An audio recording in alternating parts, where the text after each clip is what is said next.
అమల్లోకి HILT policy, ఆధునిక సమతుల అభివృద్ధే లక్ష్యమన్న ప్రభుత్వం, బహుళ వినియోగ జోన్లుగా పారిశ్రామిక భూములు జీవో విడుదల చేసిండ్రు నిన్న.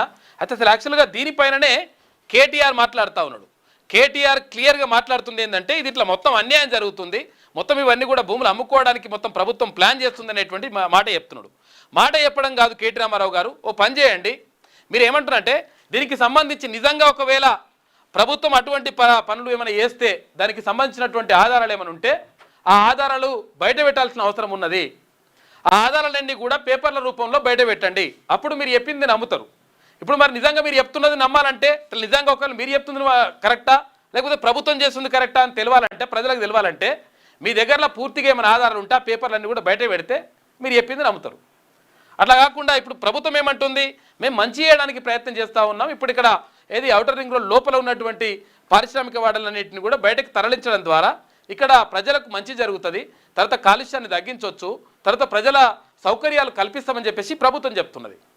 మరి మీరు చెప్తున్నది ఏంటంటే మొత్తం 9,000 ఎకరాల భూమిని 9,292 ఎకరాల భూమిని మొత్తం కూడా అగ్వకు అమ్మేద్దామని ప్రయత్నం చేస్తుంది ప్రభుత్వం అని చెప్పేసి మీరు చెప్తున్నారు.